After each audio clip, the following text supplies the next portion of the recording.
Hello दोस्तों, नमस्कार, good evening. Dilip sir technical classes में सभी का स्वागत है।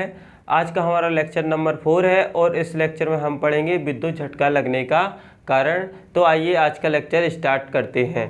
ठीक है, विद्युत झटका लगने का कारण। इससे पहले हम जानेंगे कि ह्यूमन बॉडी अर्थात मानव शरीर का रेजिस्टेंस कितना होता है। तो एक मानव शरीर का जो रेजिस्टेंस, जब मानव शरीर शुष्क अवस्था में होता है अर्थात ड्राई कंडीशन में होता है, उस समय उसका रेजिस्टेंस हाई होता है, और जब सामान्य कंडीशन में होता है या गीली अवस्था में होता है तो उसका रेजिस्टेंस कम होता है। तो हम जानते हैं कि जब शुष्क अवस्था में रहेगा तो उसका रेजिस्टेंस हाई रहेगा।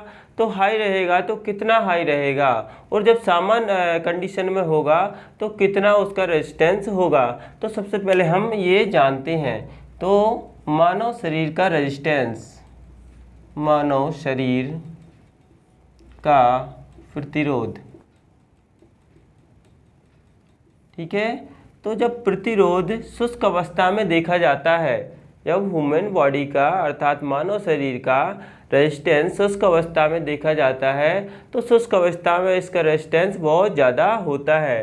तो शुष्क अवस्था में मानव शरीर का प्रतिरोध, तो शुष्क अवस्था में मानव शरीर का जो प्रतिरोध होता है वो होता है 70 किलो ओम से 100 किलो ओम के बीच होता है ना। जब सूखा अवस्था में होता है, सूखी अवस्था में शरीर होता है, ड्राई अवस्था में होता है, तो उस समय उसका रेजिस्टेंस 70 किलो ओम से 100 किलो ओम के बीच होता है। और जब सामान्य अवस्था में मानव शरीर होता है ना, गीली अवस्था में मानव शरीर होता है, तो उस समय मानव शरीर का रेजिस्टेंस ना क्या होता है, 1000 ओम या 1 किलो ओम होता है। तो सामान्य अवस्था में मानव शरीर का प्रतिरोध ये कितना होता है, ये 1 किलो ओम होता है, 1 किलो ओम या 1000 ओम। ठीक है, ये पूछा जाता है कि सामान्य अवस्था में मानव शरीर का रेजिस्टेंस कितना होता है। तो सामान्य अवस्था में मानव शरीर का रेजिस्टेंस 1 किलो ओम या 1000 ओम होता है। अब हम चलते हैं वोल्टेज की तरफ कि कितने वोल्टेज मानव शरीर पर अप्लाइड होने पर उसको एक विद्युत झटके का अनुभव होता है। वोल्टेज,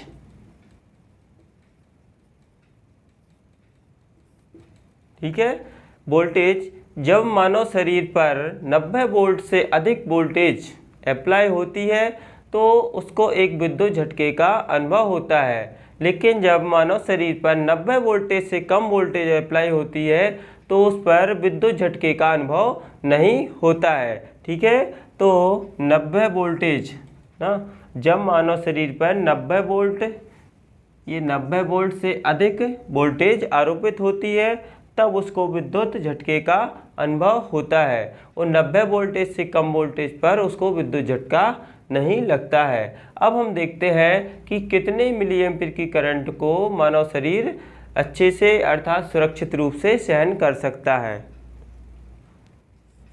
तो मानव जो शरीर है वो 9 मिली एम्पीयर तक की करंट को सुरक्षित रूप से सहन कर सकता है। ठीक है, तो मानव जो शरीर है, मानव शरीर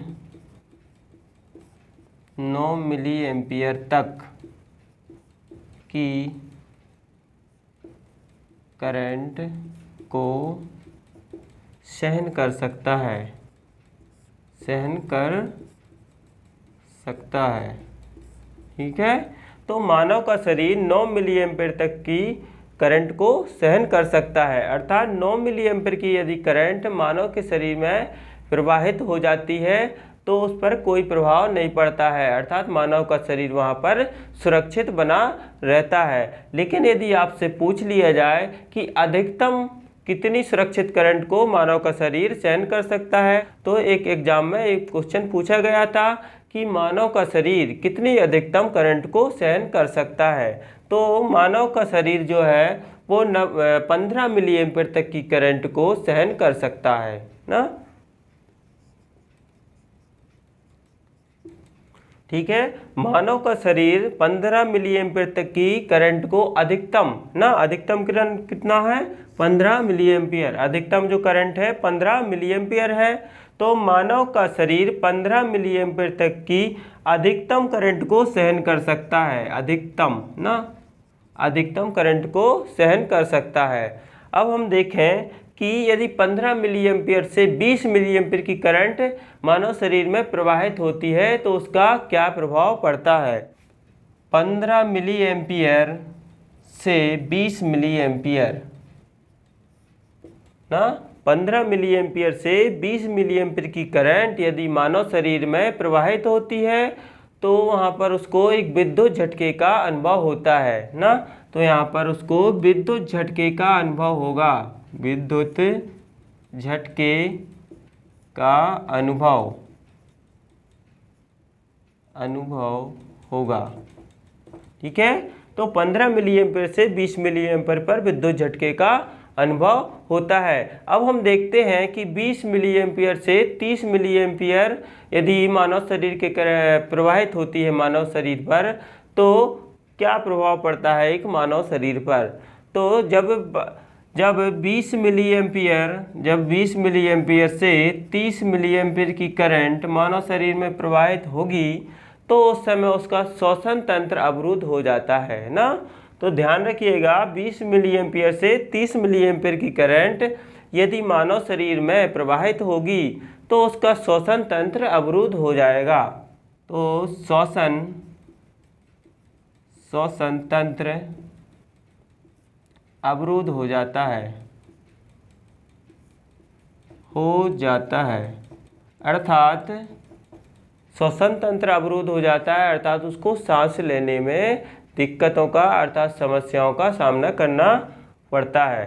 ठीक है, कितने मिली एम्पीयर की करंट पर 20 मिली एम्पीयर से 30 मिली एम्पीयर की करंट पर। अब हम देखते हैं कि यदि 40 से 50 मिली एम्पीयर की करंट मानव शरीर में प्रवाहित हो जाती है तब उसका क्या प्रभाव पड़ता है मानव शरीर पर।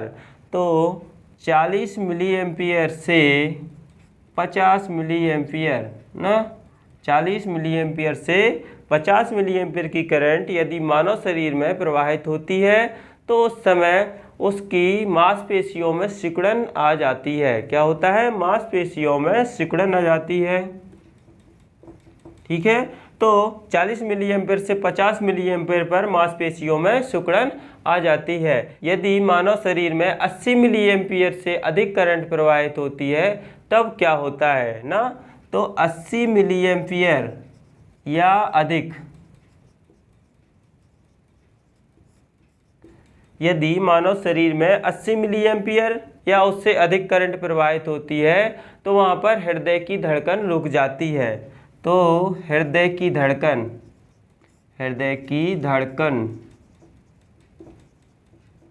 रुक जाती है।